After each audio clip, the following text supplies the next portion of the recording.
So welcome everybody to the session of the Safe Spaces Initiative information session. And this event is hosted by the Core Elder Abuse Group. So welcome.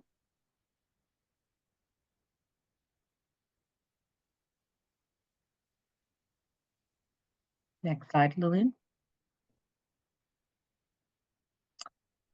So I'm going to begin us off with a land acknowledgement. In the spirit of our journey to promote reconciliation, we'd like to honor the truth of the shared history and acknowledge the many First Nations, Métis, and Inuit who have lived in and cared for these lands for generations. We are grateful for the traditional knowledge keepers and elders who are still with us today and those who have gone before us. And myself and my team here, we are tuning in from Calgary area. Calgary is also known as Mohkinstsis. This area of Alberta is known as Mohkinstsis. And we'd like to acknowledge the Treaty 7 territories, including the Blackfoot Confederacy, which is the Siksika, Kainai, and Piikani nations, the Yahe Nakota, which is the Chiniki, Bearspaw, and Goodstoney nations, as well as the Dene from the Tsuut'ina Nation. As well, our team is tuning in from Métis regions 1, 4, 5, and 6. So we'd like to acknowledge the Métis of those regions.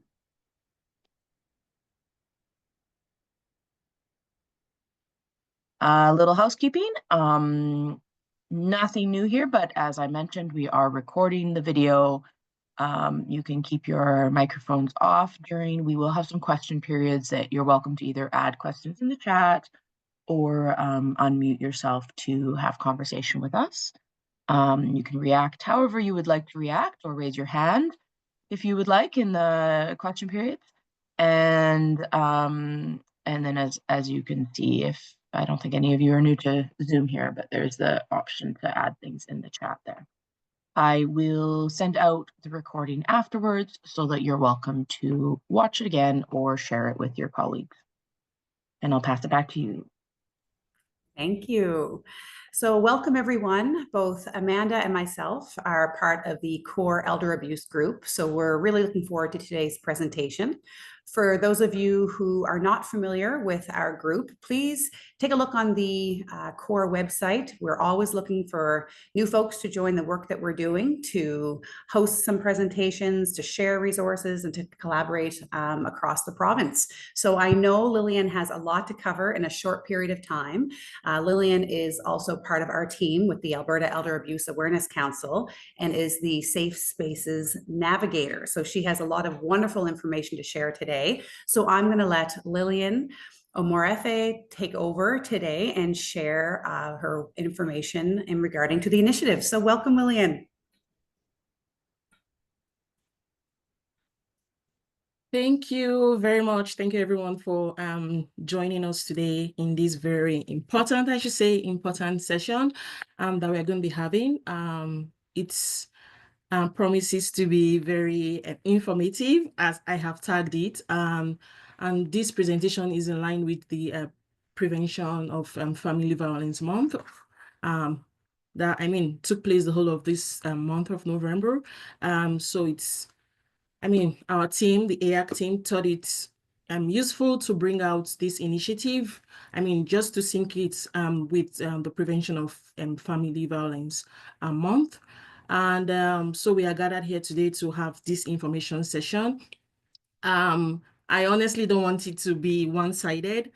So at any point during my presentation, I welcome you to pause me or put questions in the chat for me to address, just to ensure that at the end of this session, we are fully aware of what the Safe Spaces Initiative is and the reason behind it and how we can jointly support this initiative to ensure that older adults in our province are well catered for, especially regarding elder abuse. So a brief overview on our council, the Alberta Elder Abuse Awareness Council. I would say it's a province-wide network of professionals representing communities across Alberta that promote the well-being and security of older adults, who work to increase community awareness, as well as develop resources to address and educate folks out there about elder abuse. And indeed, we provide and promote community response to elder abuse. So again, welcome to this session. And today we're going to be talking about the Safe Spaces Initiative. But before I delve into what the Safe Spaces Initiative is, I would like to, begin briefly by saying in Alberta, it is estimated that 1 in 10 older adults may be at risk of elder abuse, mostly from their caregivers and close friends or family. And again, this really makes it very tricky. And because of course they depend most times on support from close relatives, close caregivers, but we are seeing or beginning to see that during this process of caregiving, there's a form of abuse that happens. Hence the need to rethink our strategies on how we can cater for older adults who are currently experiencing abuse within our province. I would say the Safe Spaces Initiative was designed from the Learn model that was currently or initially initiated from Lethbridge. So in 2016, there was a need identified in Lethbridge around elder abuse and the unavailability of like spaces where older adults could step in away from or step into when there was a form of abuse happening in their current environment. So when they saw this happening, I think the Learn approached the city of Lethbridge to have a look at how they can provide spaces for older adults to just, a time away from abuse. And so when that got approved, the city of Lethbridge as well as Learn approached the Green Acres, who were the founding fathers of Safe Spaces. Then they called it the Safe Suites in Lethbridge, and that was how the Safe Spaces Initiative started in 2018 in Lethbridge. And I'm proud to say that our executive director in the person of Joanne Blinko was that first case manager that made that first invitation to an older adult who was currently living in an abusive situation. Offering them safe suites in Lethbridge. And so what we have today, the Safe Spaces Initiative, is an offspring of what had started in 2018 in Lethbridge. And so we are currently running on that model, and that model is very flexible and is responsive to demand and available resources. So the Safe Spaces Initiative was developed in conjunction with the Ministry of Seniors and Community Housing, as well as the government of Alberta, currently grant funded by the GOA. And then we in turn support communities to establish safe spaces within their communities and region. Prior to the start of prior to the launch of the Safe Spaces Initiative, we had designed the policy and procedures manual, as well as the MOU that was co-developed by the government of Alberta, the AAC, SAGE, and UNISM Elder Abuse Shelter Team. So right now we have that policy in place and has been given out to our safe spaces community to get up and running.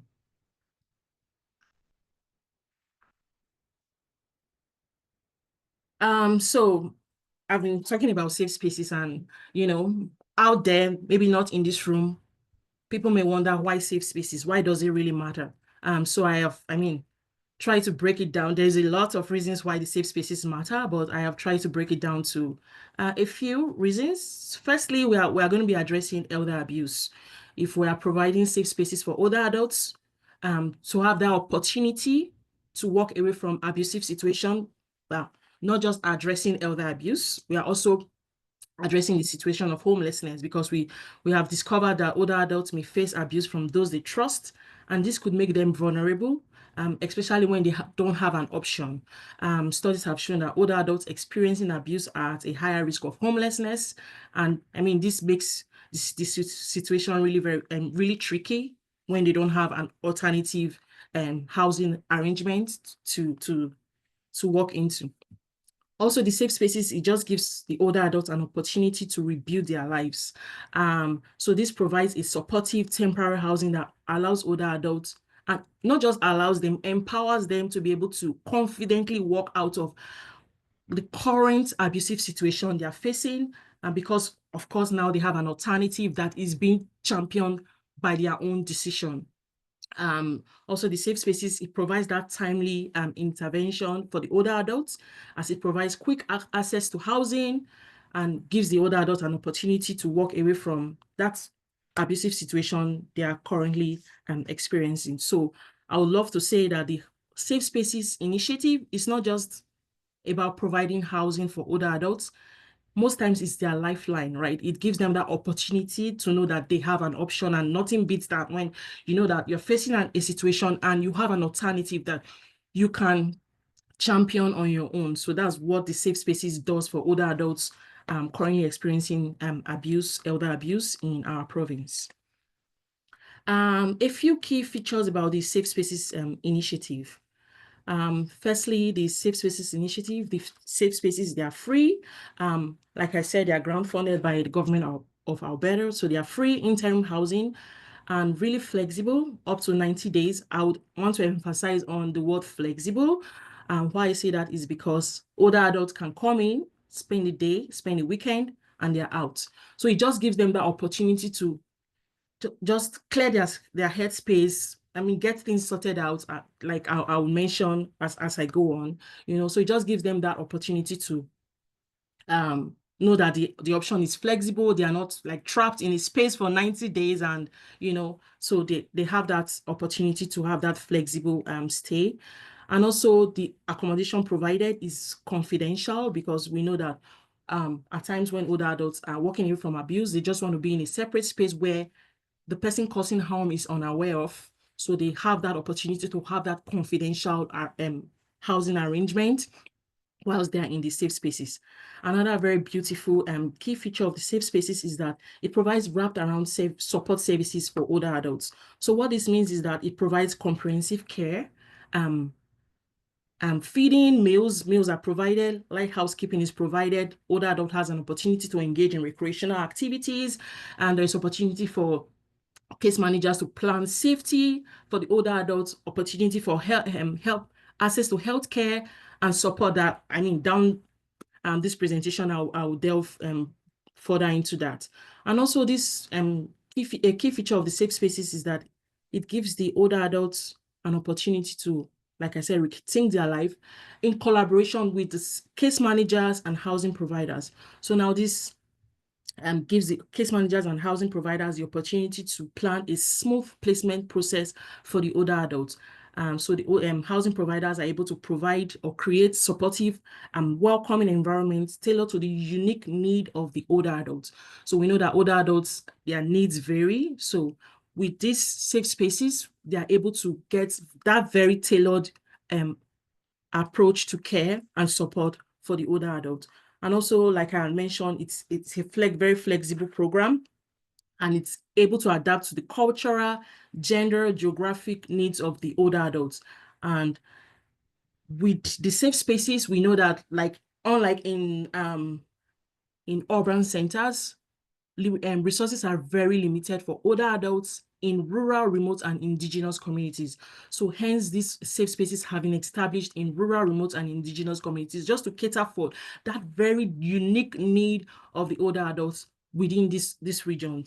And then another very interesting key feature of the safe spaces is that transportation is provided for the older adults if they need it. So for instance, from their current living space to the safe spaces, we have that opportunity to provide transportation for the older adults.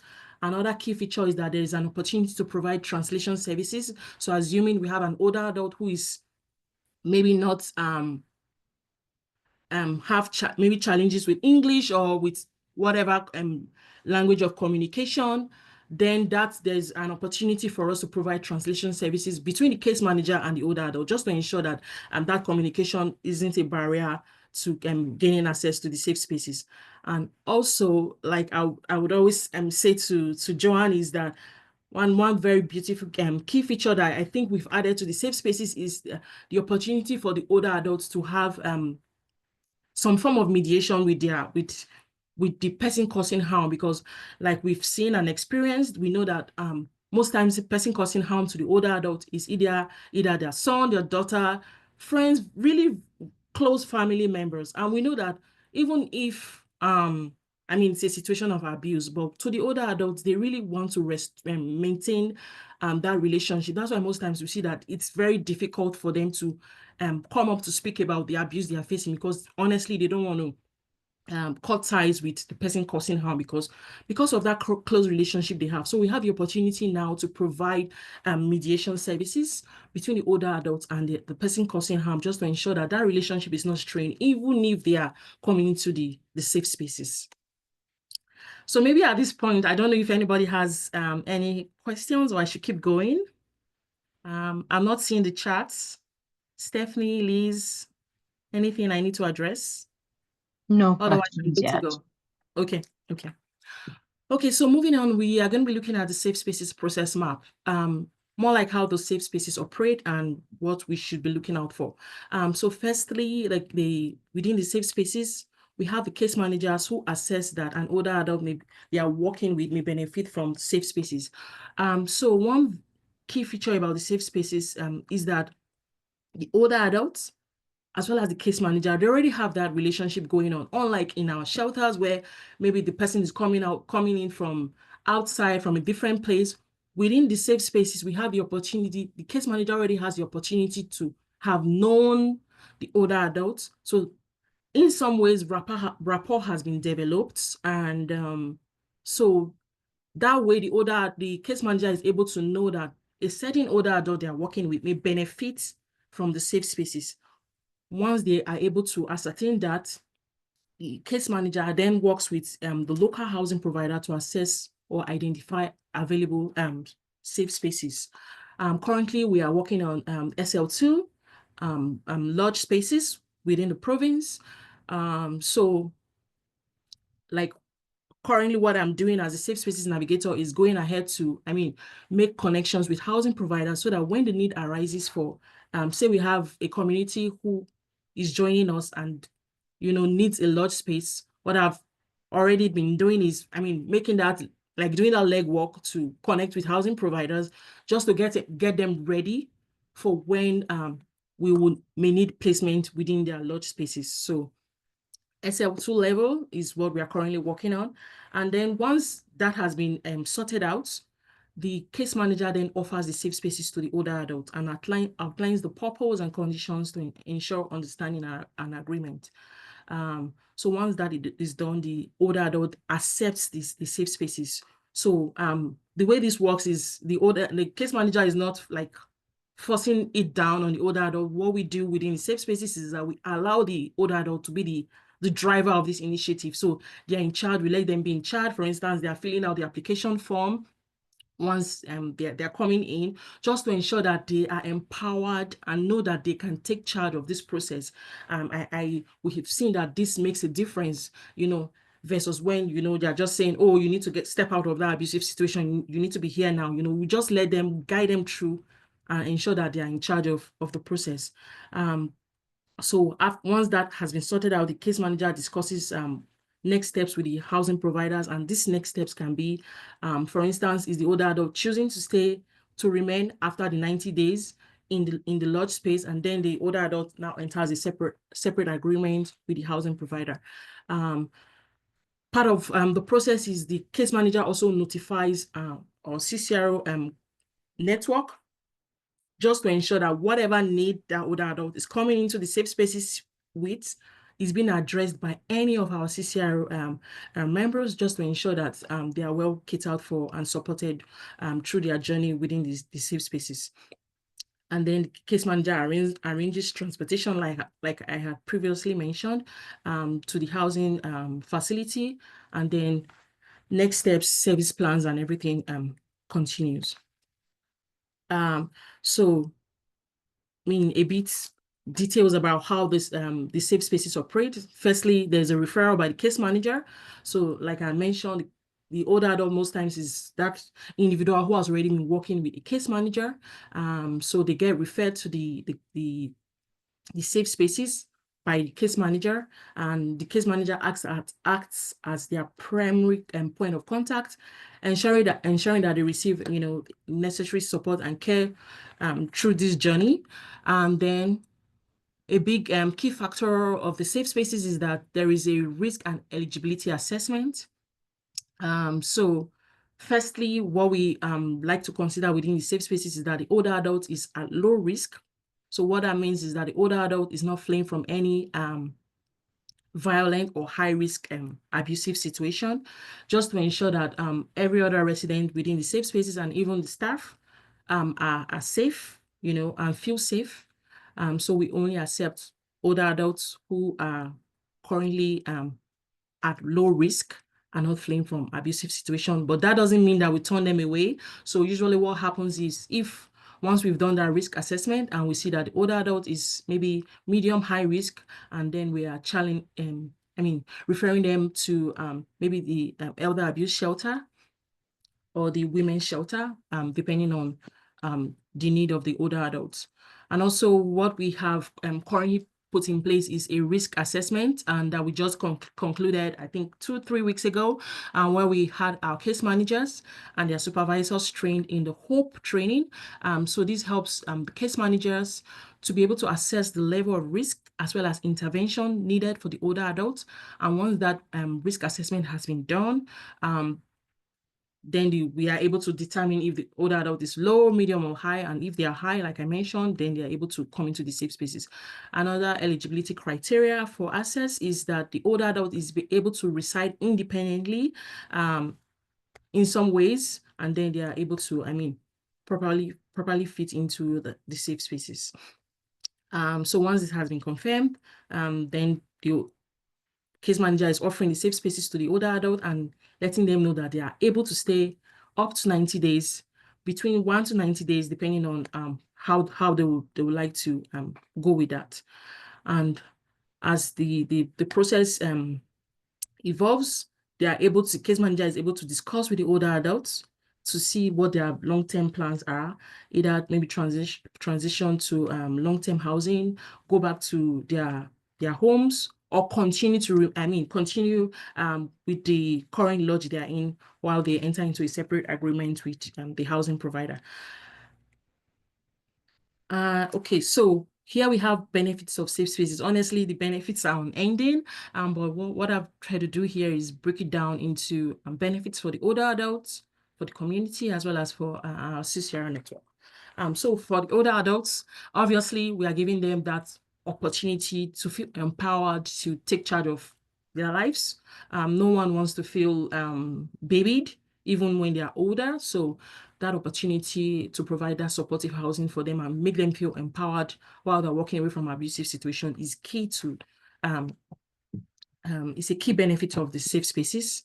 And again, this gives them the opportunity to plan long-term and rebuild their independence without fear. And during this journey, they're able to be connected to CCR network, be it home care, housing, healthcare, mental health, AHS, banking, depending on social workers, depending on what the unique need of the older adult is at the time when they are coming into the safe spaces. So they have the opportunity to be connected. For instance, an older adult who was previously in their home may not have had home care come into their homes for obvious reasons, right? Safety reasons. But now that they are in the safe spaces, home care is able to come in, assess if they need hearing aid, if they need a walker, if they need, if they need glasses. So now that support for the older adult is obviously, there now, because the older adult is away from that abusive situation. And of course, there's benefit for the community as we can see that once we are able to provide housing, this safe housing for the older adult, homelessness for the older adult is reduced as a result of this initiative. And then with benefits for the CCRO, our CCR network, is that this facilitates a streamlined approach to addressing elder abuse.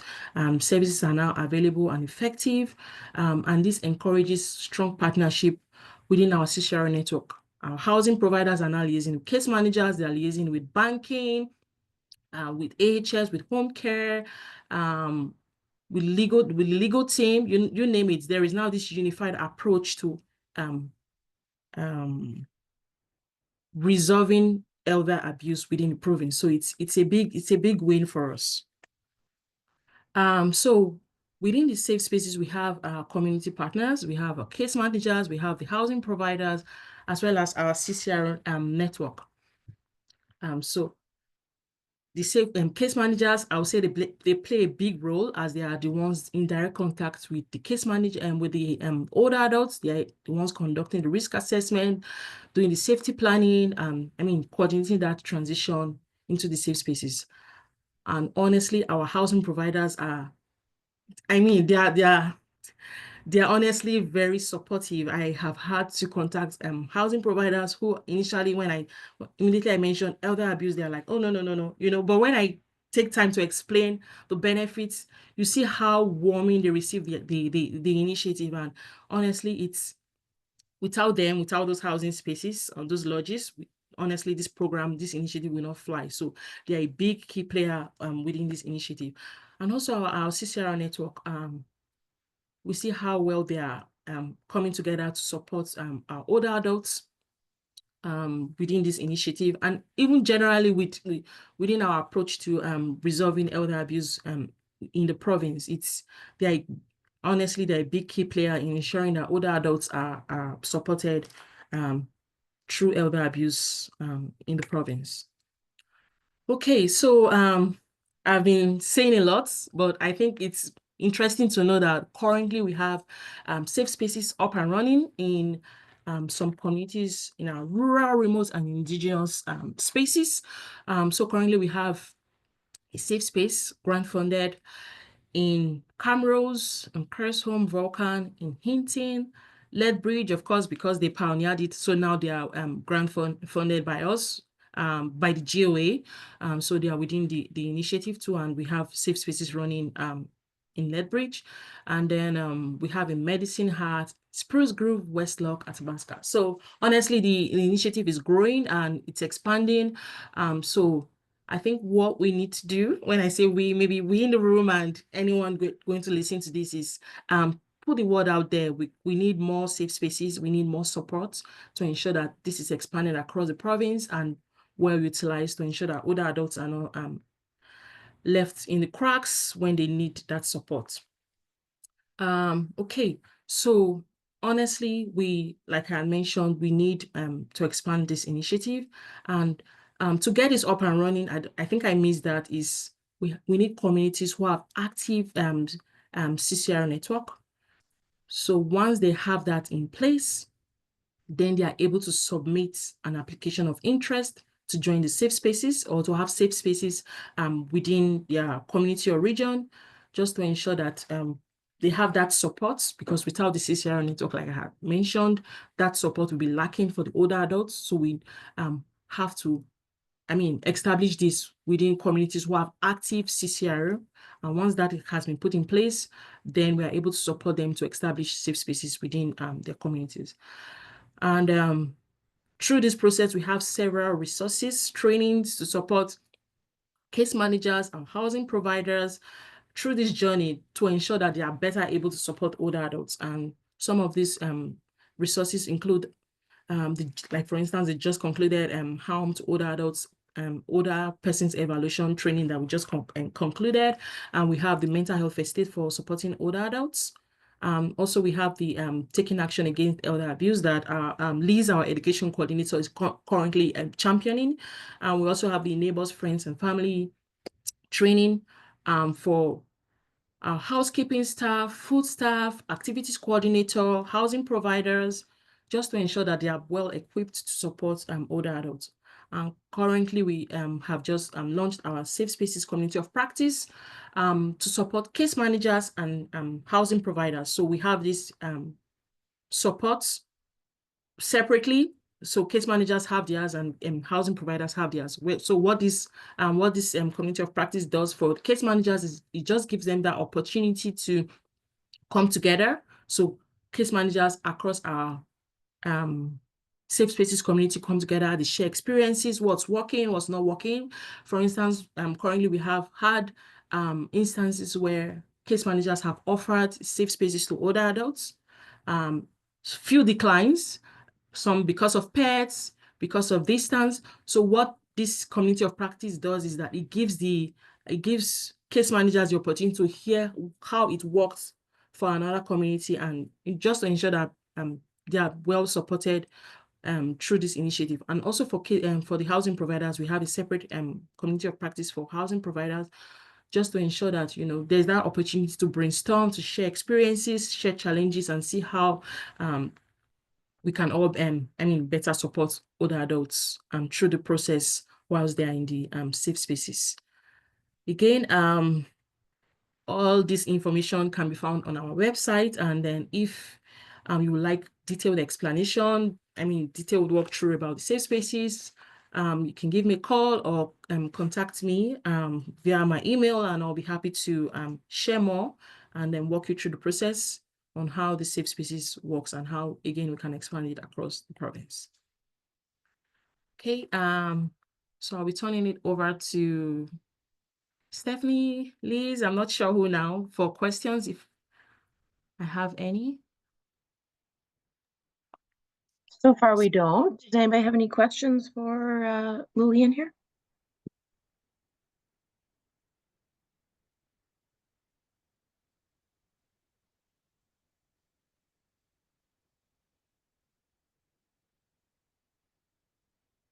You answered so thoroughly, I guess folks have all their questions answered. It's a lot of information to digest. Yeah.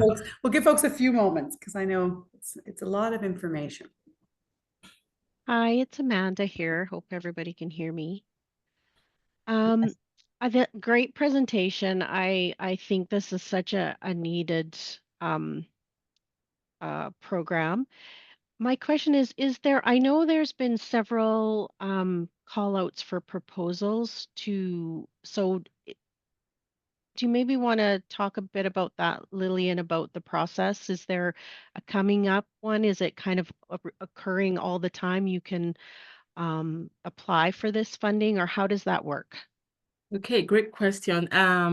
So currently, or let me start. Previously, what we did was we asked communities who had active CCRs to submit an application of interest to have safe spaces within their community or region. But what we recently are doing is as the Safe Spaces Navigator, I'm reaching out to communities who I believe are ready, meaning they have active CCROs and they have partnered with a housing provider, so it means they are ready to have safe spaces. So once they are ready, they can submit an application directly to us, and we review it, and then safe spaces is up and running. So previously we had to submit proposals, call for proposals, adjudicate, but right now what we are doing is we are just removing the barriers to application, just to ensure that it's seamless, fast.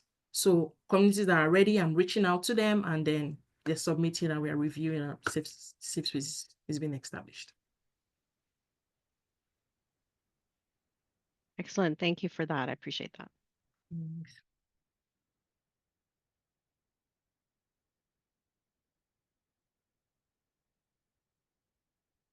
So currently, and if you look at the list, we don't have any indigenous community at the moment, but I'm currently working with Enoch Nation, Sixikar, Asenowich, to establish those safe spaces because they are ready. They have an active CCR, they are ready. So I'm currently working with them.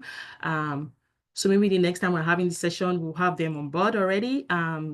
So yes, it's expanding, and we just need to get out the word, to get the word out there to say safe spaces is existing, and it's ready to be utilized so that older adults who need it have it available, in the nearest community.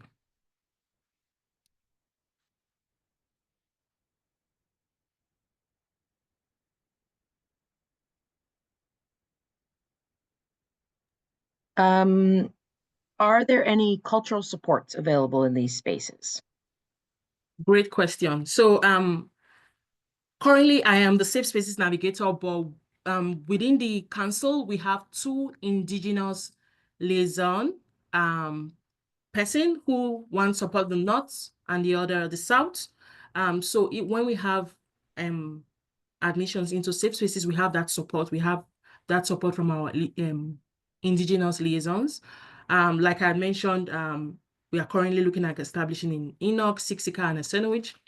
This was all the groundwork done by our indigenous liaison folks who had gone to those communities to reach out to them, help them establish their CCROs, and help them with the process to get them ready. So right now, I'm thriving on that legwork that our indigenous liaison person has done to establish safe spaces within those communities. So yes, we do have support for indigenous communities.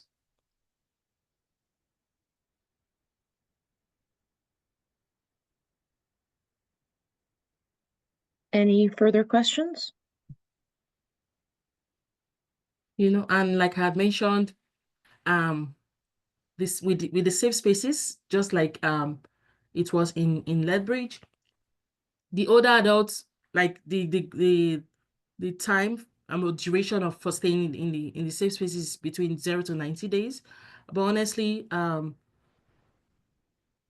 older adult can stay for a day, they can stay for a weekend, they can stay for a week, a month.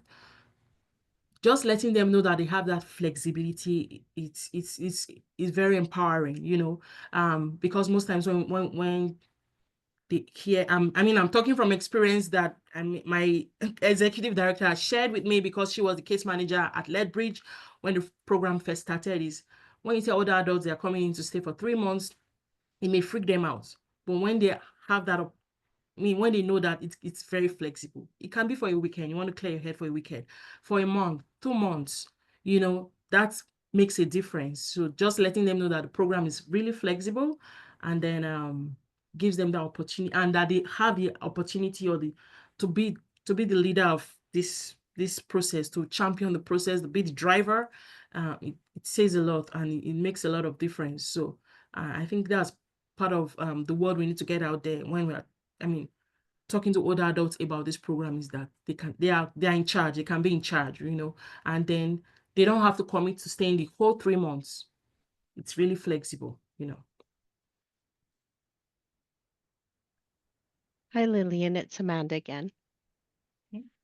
I know you had mentioned the when you spoke to some of the housing, seniors housing and lodges, and you had mentioned that once they learned, what this program was all about, or this grant, that they were very supportive. Have you found anywhere there, because I know there's so much need right now for housing.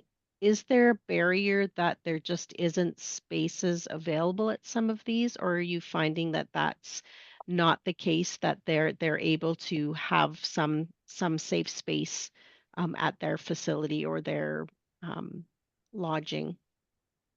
Great question, Amanda, because honestly, there is a need. There is a need. So for instance, with St. Albert's, I had reached out to them. They are ready to go, but there is that, there's that issue with housing. So we're currently seeing how we can support them with that. But yes, there is a need. So we have had to reach out to communities, and then we get referred to another because that current community is not having a large space or availability. So yes, there is a need, and what we are doing is trying to expand. So say for instance, we have Spruce Grove now partnering with Westlock Athabasca just to get that large space. So if we have an admission in Spruce Grove, they are going, so we are trying to expand in such a way that it's not so streamlined to just within the community. So we're trying to expand across the region just to ensure that we're able to leverage large spaces from other communities close by to get the program up and running. That's good to hear, because yeah, I was just thinking about those spaces where there's just such a great need. And the other thing I was thinking, because I do recall that Lethbridge originally it wasn't in a lodge per se. They had just found some housing. Was that correct? Or was it definitely in a like a seniors facility or a seniors lodge or something like that? Or is there a chance to maybe have a standalone? I don't know about safety and things like that, but just curious about that. Yeah, within the initiative, we ask that it's in a lodge space, for instance, not a hotel, because of course of safety reasons and all that. So just in a lodge space for now. Maybe that may change down the road, but for now, based on our policy and procedures, it has to be in a lodge space. That totally makes sense. I just wondered it expanding, but yeah, thank you for that.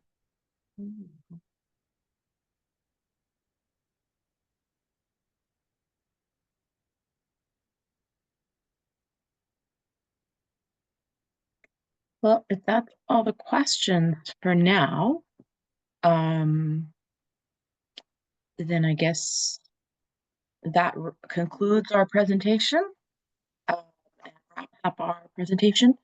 If a further question comes to you after the session, you can reach out to us and we can make sure that Lillian and Elizabeth can answer that for you here. So if something comes to mind a little bit later, we will put the recording up online. You can watch this information again and have this information available in case you forget all the details, because it was very thorough. I'd like to thank Lillian for this presentation and for this valuable information, and thank AAC and our elder abuse group here for the presentation. And I've tossed a survey in the chat here, so please fill it out.